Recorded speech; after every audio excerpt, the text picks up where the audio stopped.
Estamos de volta com o segundo bloco do Alerj Entrevista, hoje com o deputado Alexandre Freitas.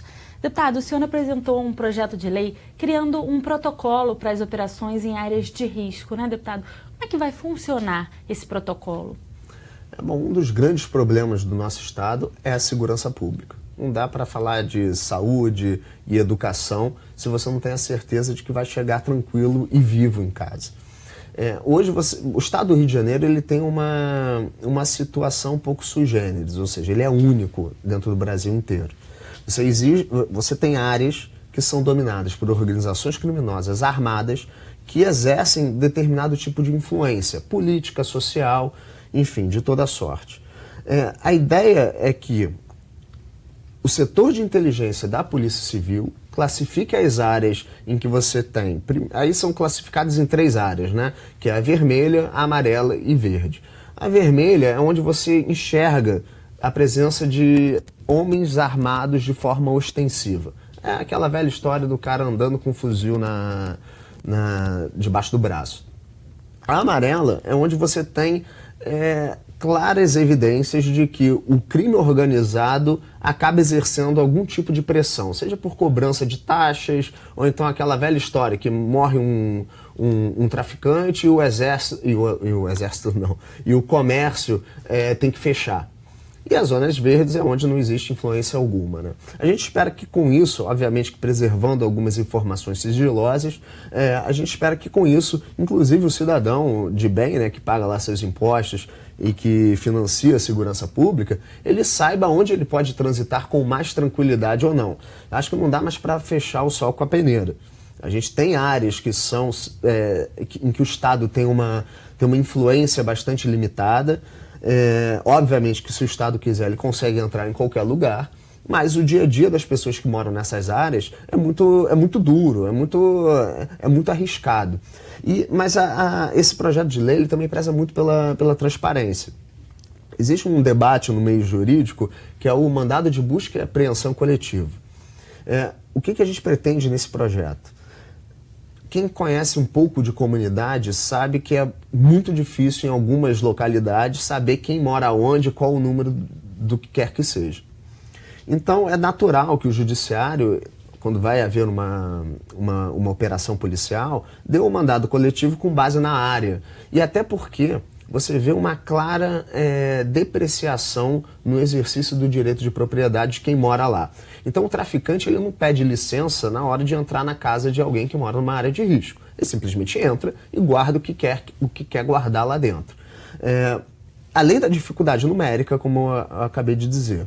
Só que a partir do momento que você dá essa oportunidade ao Estado de ingressar na casa de alguém por meio de um mandado coletivo, isso não pode ser justificativa para abusos. A gente não quer privilegiar o mal policial, aquele que abusa da sua competência, da sua autoridade. Então, nesse projeto, a gente obriga o Estado a filmar os ingressos em qualquer propriedade dentro de uma área de risco. Deputado, vamos usar um exemplo claro, né? Tem acontecido recentemente, né, operações, por exemplo, na comunidade da Maré, e moradores têm denunciado abusos de ambos os lados, né? Tanto da polícia quanto dos traficantes e das pessoas que dominam aquela localidade, né, deputado? Esse é um projeto que pode ajudar a esse cidadão que está lá na ponta, por exemplo, na Maré, que está impedido de ir à aula, de sair para trabalhar, por exemplo, num momento de operação policial? Com certeza, sem dúvida. A gente, obviamente, que é impossível você achar que não vai ter confronto, tá? Você tem, né, nas áreas de risco, você vê uma adaptação muito clara de terreno. Ou seja, você tem muros de contenção, toda sorte, barricadas, toda sorte de mecanismos que impedem a progressão policial. Então, como é que o policial, ou seja, como é que o Estado minimiza o prejuízo de um tiroteio? Por exemplo, com o uso de atiradores de elite.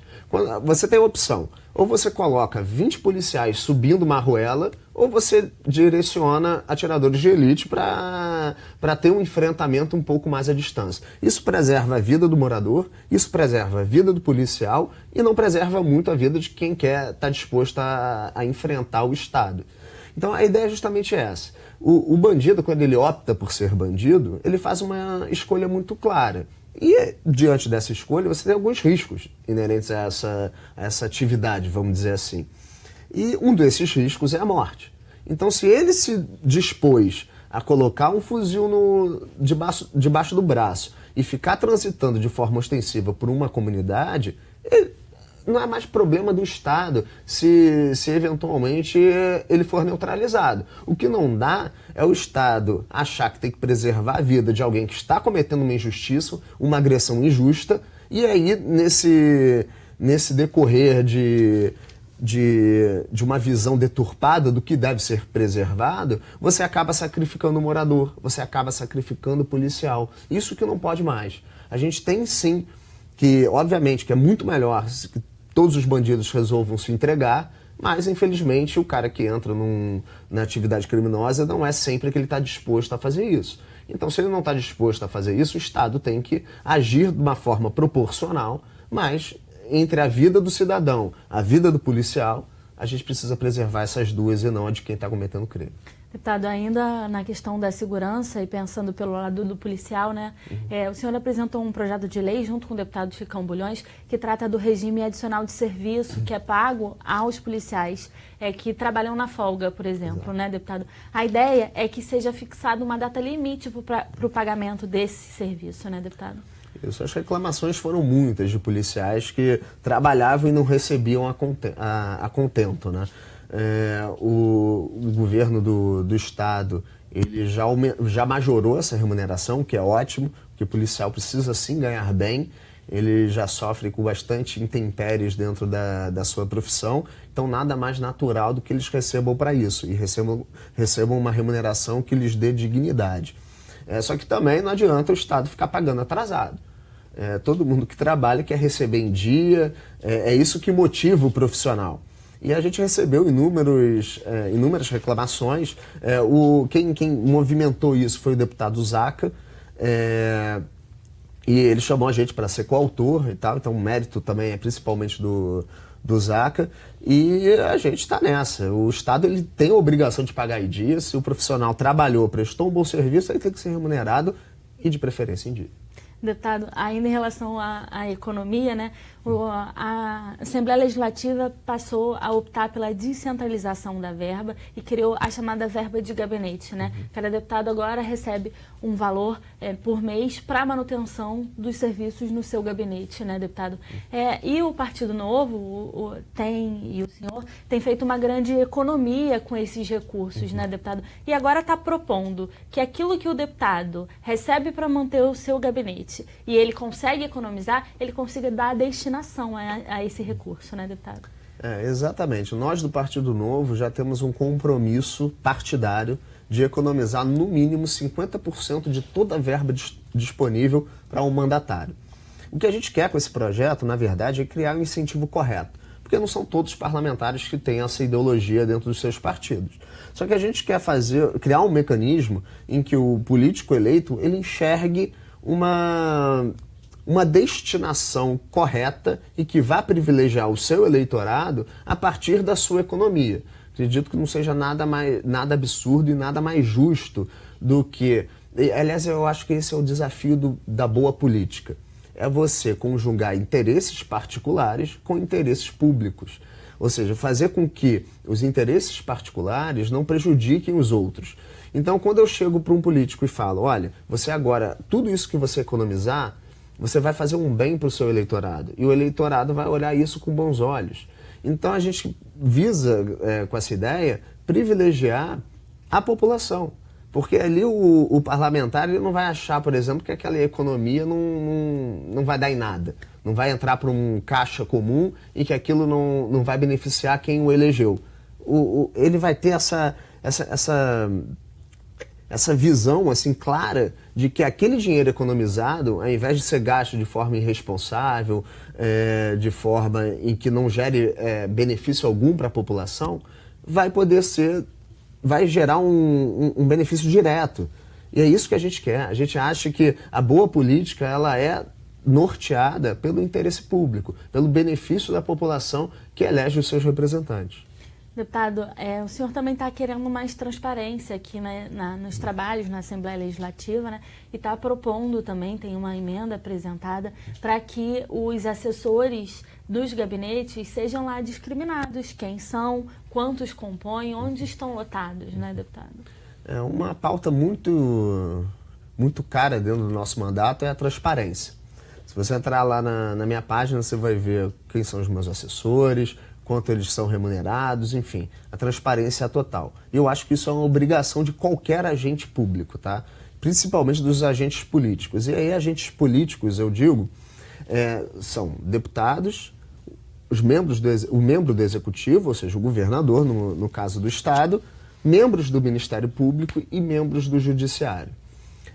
Eu oficiei, inclusive, a Defensoria Pública, o Judiciário e o Ministério Público para que declarasse a remuneração. Fiz alguns quesitos lá para que eles declarassem. Infelizmente, o Tribunal de Justiça, por exemplo, foi muito ruim na sua explanação. Eles basicamente acham que não devem satisfação à população. E essa cobrança eu cobro também de nós. Eu acho que o parlamentar ele tem sim a obrigação de informar o cidadão quem está lotado no seu gabinete, quanto que ele recebe. É um controle natural de quem o elegeu.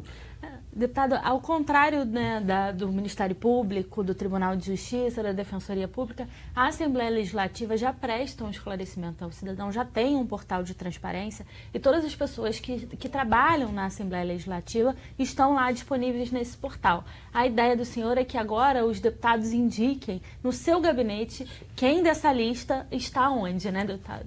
Pois é, existe sim essa transparência, mas eu acho que é uma transparência de difícil assimilação por quem está enxergando esses dados. Ninguém tem tempo de ficar acompanhando o diário oficial. Então não dá para saber se o fulano ou beltrano está no gabinete X ou Y ou se está lotado em algum órgão dentro da casa. O que eu acho é que nós temos, além da transparência, ela deve ser dada de forma qualitativa também. Então não adianta simplesmente eu jogar a informação que a pessoa não vai compreender o que aquilo quer dizer. Então, para que o cidadão consiga exercer uma boa fiscalização, ele tem que saber aonde que cada pessoa está lotada. Então, eu tenho a Isabela, o Gustavo e a Gabriela, por exemplo, lotadas no meu gabinete, e eu acho que quem me elegeu tem o direito de saber que essas pessoas estão na Alerj por minha causa. Até para que você evite, por exemplo, alguns favorecimentos não muito republicanos. Então, eu acho que assim, a transparência ela existe, mas ela pode ser melhorada. E é isso que a gente luta. Até porque a gente não está inventando a roda, não. Tá lá na Câmara dos Deputados, é assim que funciona. Eu acho que a gente deveria, sim, copiar aquilo que é bom. Então, se funciona lá no Congresso, vamos aplicar aqui, porque o cidadão fluminense tem o mesmo direito do cidadão brasileiro. Deputado, nosso tempo está acabando, mas antes de encerrar, queria que a gente falasse um pouquinho sobre a CPI do Rio Previdência, que o deputado também faz parte dessa CPI. Queria que o senhor falasse um pouquinho dos trabalhos, como é que estão avançando. Eu estou como vice-presidente, junto o presidente é o Flávio Serafini, do PSOL. Os trabalhos estão muito produtivos, assim, a gente está trabalhando bastante desde o início. Estamos tendo um panorama bem amplo do problema que é a Previdência hoje no estado do Rio de Janeiro. Hoje não existe qualquer dúvida que a Previdência é o maior programa de transferência de renda de forma perversa. Ou seja, você pega o dinheiro do mais pobre e transfere para uma camada um pouquinho melhor. Aí o problema também é porque você tem policiais, professores, enfim, pessoas que não têm uma remuneração tão grande. Mas no meio desse bolo você tem juízes, promotores, deputados que ganham uma fortuna de aposentadoria e que ninguém sabe quem são direito. Então a gente está analisando todos os espectros remuneratórios dentro da Previdência. O modelo de Previdência que a gente tem é muito ruim.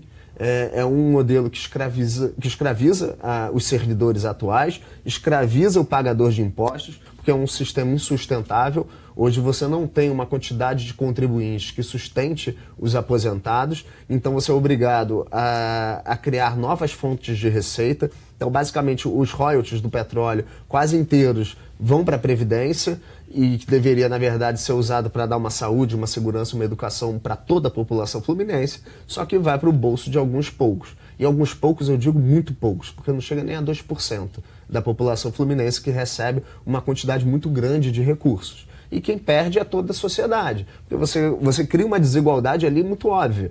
Quando você pega uma quantidade muito grande de dinheiro, direciona para pouquíssimas pessoas. Deputado, mais uma vez eu quero agradecer a sua participação aqui no Alerj Entrevista. Nosso tempo passou muito rápido. Obrigada mais uma vez pela sua participação. Eu que agradeço, Natália. Estou sempre à disposição e o Gabinete 506 está aberto para toda a população fluminense. Afinal de contas, esse espaço é seu porque quem pagou por ele foi você. Obrigada mais uma vez. O Alerj Entrevista de hoje fica por aqui. Se você quiser rever esse programa, é só acessar o nosso site, o www.alerj.rj.gov.br. TV Alerj, o canal do povo. Até a próxima.